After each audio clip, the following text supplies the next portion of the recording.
Hey guys, it's Ted Bogert. Welcome back to the TED Show. Again, you know how much we love the arts on the TED Show, and today we are honored to have Miah and Megan on the show to talk about Ophelia the Musical. It's at the Fringe Art Space. It's going on right now. We're going to talk about the immersive event that they have. In addition to that, all good things. Welcome, Miah. Welcome, Megan. How you all doing today? Grand. Grand. We're grand. You're grand. Of course you're grand. We were honored to have Laura on the show and Mallory on the show earlier this week, or that might have even been yesterday. And they were fantastic. Laura sang a little piece from Ophelia the Musical for us. And so I'm just excited for the play. We were talking, it's the musical. We were talking a lot about it. But you guys come from a different perspective. So before we went live, I said we're going to share a little bit of 411 on you. And of course, we'll start with ladies first.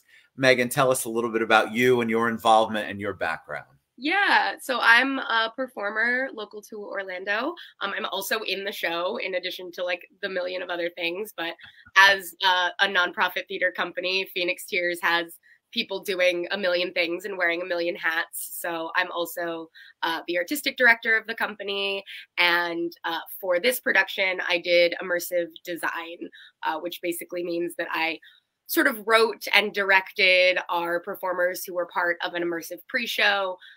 And with help from Miah and the incredible source material that is Ophelia, have this moment sort of before the show where you can get to know some of the non-traditional characters, because as some of you may know, Ophelia is based on the story of Hamlet by William Shakespeare. So you come in with some preconceived notions, I think, about Hamlet and Ophelia. So my job was to kind of give you some more context behind the other characters in the play. And that's something that I'm equipped to do. I'm also a writer. I wrote The Witches, which is a show that we've done at Fringe, and that also we just closed at Mead Gardens at the end of October. So writing and creating immersive stuff is sort of what I do in addition to performing in it.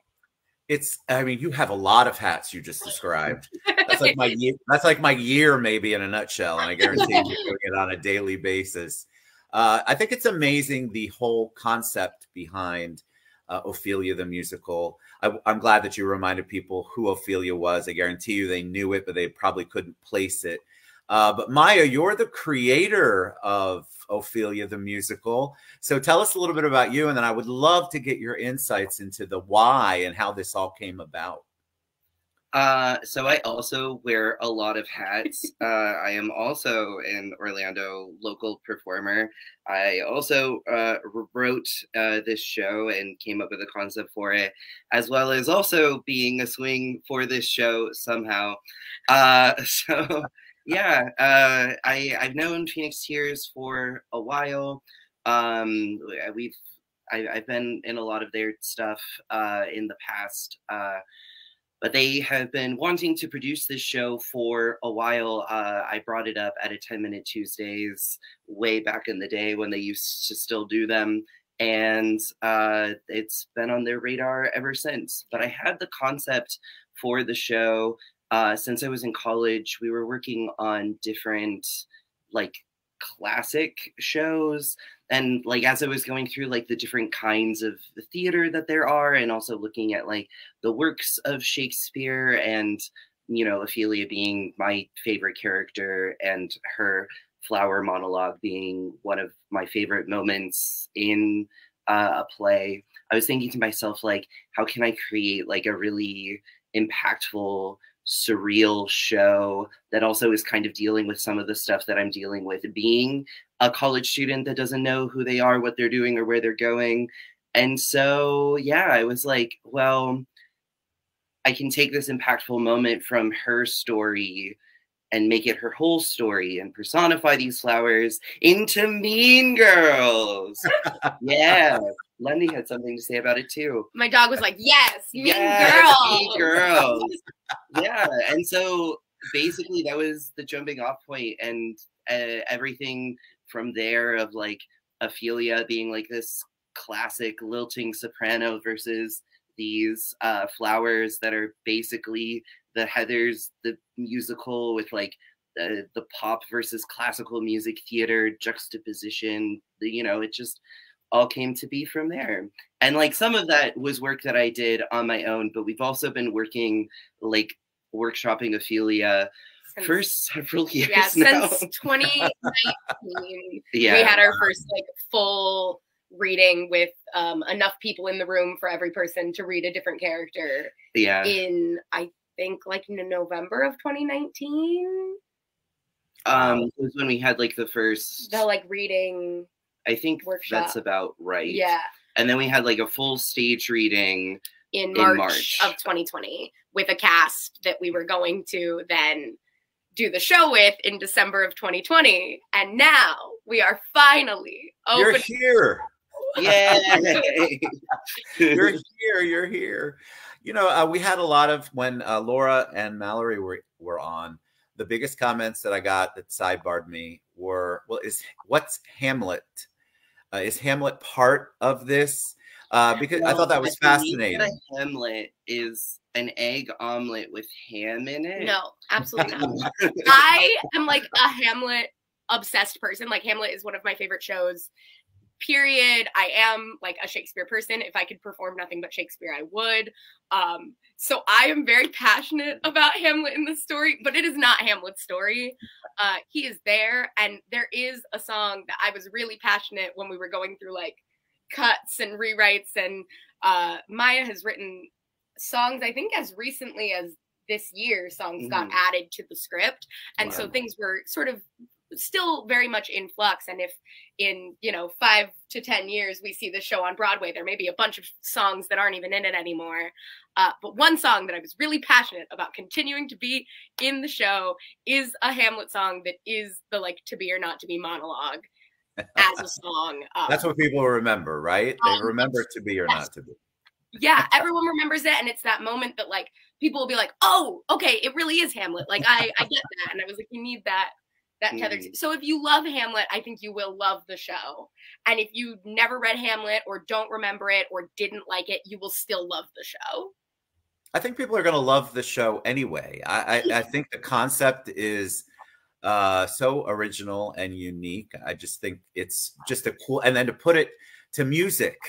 We talked a little bit about that too with Laura. That adds a whole nother level, a whole nother dimension to it. What's it like, Miah, to see it being performed? Your idea, your thoughts, all this passion you had about the character and how you related to it, and now you're seeing it being performed. What's that like?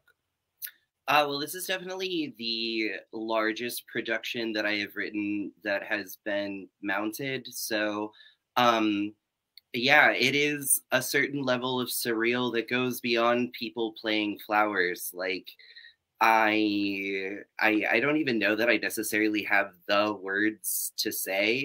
It has definitely been one of the largest undertakings that I've ever done.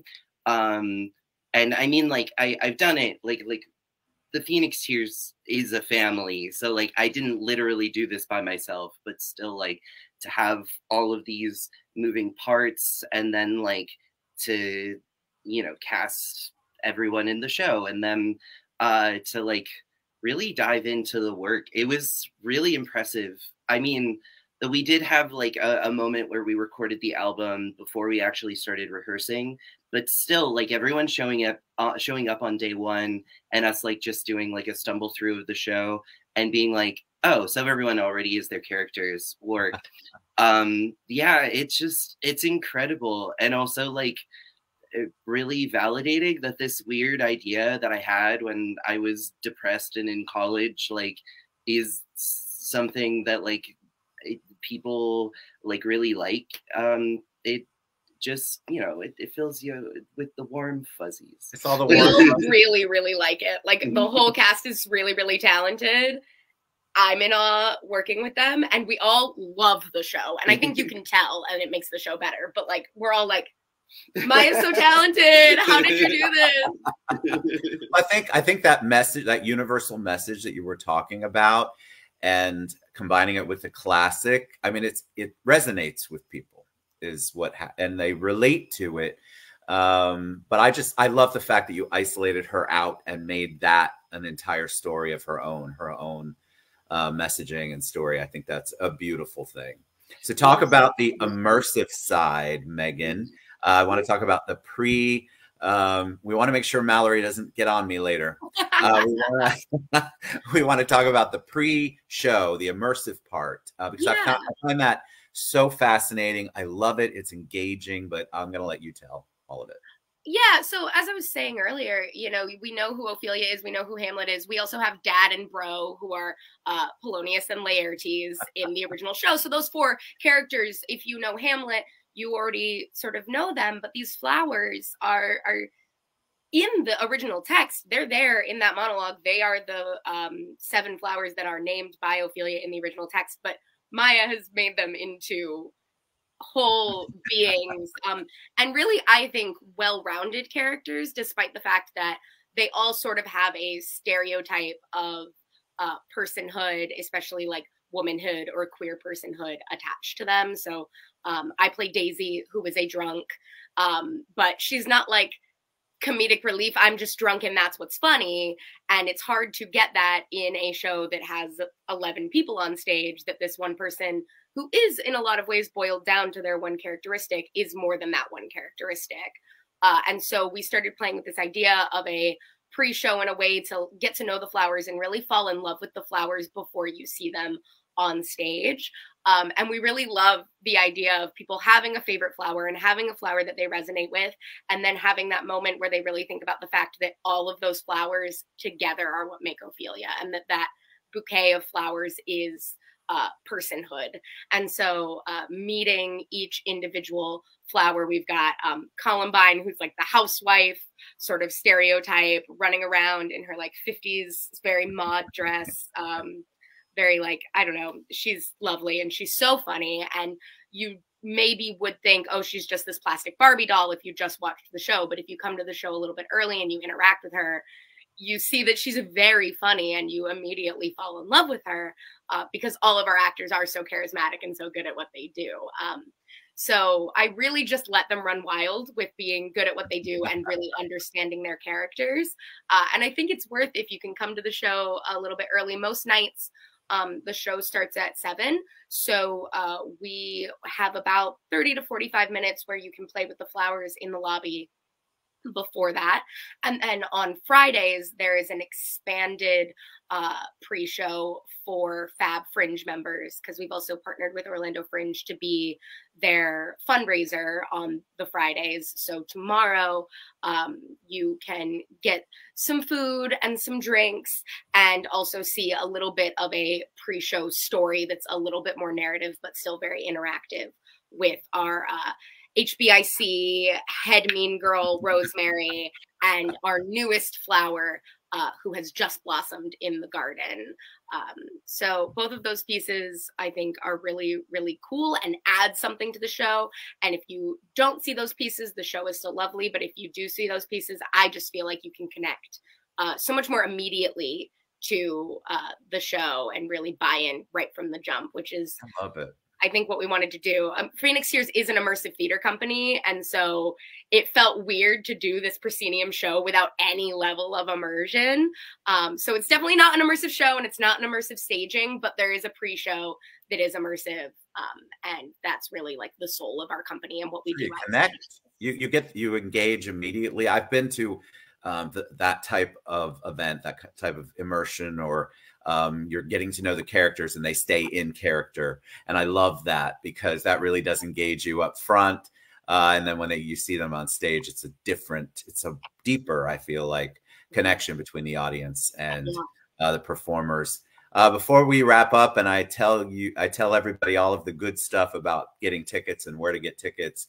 Miah, when the audience leaves, what do you want them to leave with? What kind of feeling do you want them to leave with? So, I mean, ultimately with Ophelia, another reason that I chose her, one of the reasons why she resonated with me is reading the play or even seeing it. Like, you get this sense that there is so much more to her character than is it maybe not necessarily, like maybe it's a little more in the subtext. Like even the idea of her most iconic monologue, on the surface level, you're like, she's crazy. She is stricken with the madness, but it's also so smart and so poignant when you look into the symbolism and who she specifically gives the flowers to in the original play. It gives so much more of a sense that not only is she very smart and very clever and very aware, she might even be more aware than everybody else she is in the room with. And so that's kind of one of the thoughts that I want people to have, is like people having a little more respect for this character who maybe doesn't necessarily fit the mold of like a woman that like people expect in like the modern age, but also in general, just like a little more respect for womanhood in all of its different facets. You know, an understanding of like all of the societal pressures that are placed on women and gender in general. Because, you know, that's, Ophelia is very overwhelmed with multiple different ideas of who she should be. And even Hamlet is also feeling those societal pressures. You can kind of see that between like the swagger that he has in Act 1 and the moodiness that he has in Act 2. So yeah, that's kind of the vibe that I want people to feel, like this general sense of like, it really do be hard out here. Maybe we should like give a little more like gratitude and a little more forgiveness to the people around us. I love it. And we could all use that for sure. So you can get your tickets at orlandofringe.org, I believe.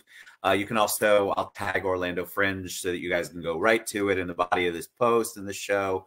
But I want you all to get out. We talk about the arts all the time. You're always asking me, Ted, what kind of stuff should I go to? This is a show that I want you to go out and get there and support the arts. They pour their hearts and souls into everything that they do, our artists. And so I want you all to get out. It's Ophelia the Musical at the Fringe Art Space, which is downtown. You guys, it's a beautiful space, by the way, if you haven't been. And it is a fantastic concept for a show. And I'm just so excited to have you all on here. All right. It's Ophelia the Musical. Thank you guys for being on here. I appreciate you sharing. Thank you, Mallory and Laura and everybody else involved. And of course, a big shout out to Desiree for making this happen. All right. We'll see you guys soon. Go to orlandofringe.org. Get your tickets. Bye, everybody.